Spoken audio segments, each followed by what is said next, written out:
This is Dabu7 with an earthquake update.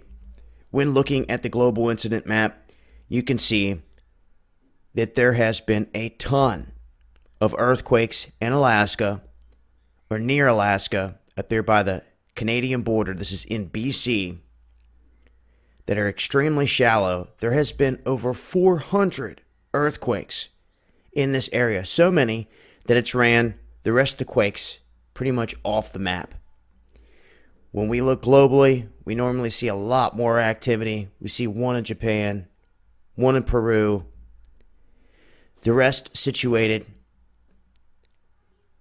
in the United States or Canada, with the areas down here in Southern California that are always swarming, looking a lot quieter, simply because the swarm up here has been releasing so many quakes.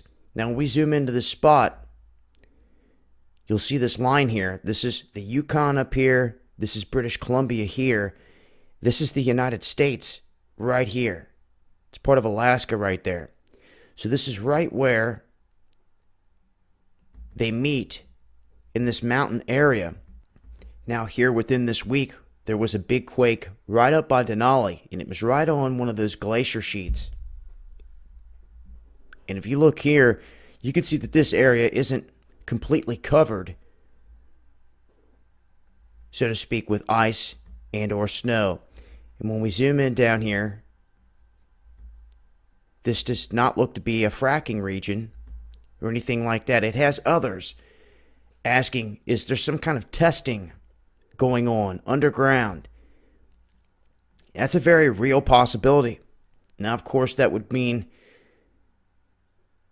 there would have to be some kind of hidden base up here in this region, something going on underground. One thing is for sure, though, these quakes are super shallow. Some of them registering at 0. Other people were making comments, what happens when it's a negative? Does that mean it's above ground level? This depends on the situation, where it's hitting. Oftentimes you would think that, but with no details coming out of this area in terms of this quake swarm, we're just left to kind of guess at this point as to what could really be going on. As far as overlapping plates or fault lines up in this region, as you can see, these quakes are widespread, very shallow, and they're staying in this one pocket. Staying in this one pocket right here, not moving outside of this region. Nonetheless, that is a lot of earthquakes. It raises the question, what is going on? We will continue to dig. As I get more answers, I'll keep you guys posted, but wanted to let it be known that this area is still swarming with over 400 quakes since yesterday. And well, I guess we'll just have to wait and see if this thing dies down. Now, before I finish up here, I want to point out that when this big quake hit up here, there was a couple that hit up here. We saw activity pop up in Texas,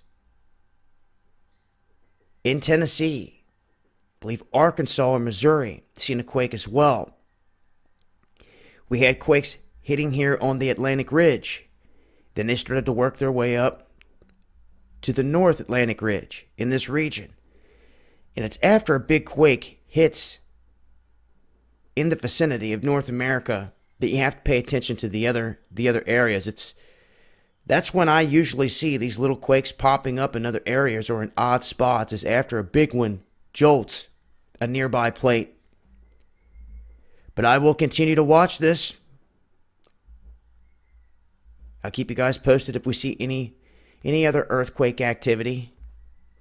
One more look here up here near Denali. This is the region where we had witnessed, you see right there, Denali, we had witnessed a bigger quake last week. And here we have a 4.2 striking in this region as well. Let's go down here real quick and see that's only at a 12.5 depth, but that is right there at that glacier area in Denali.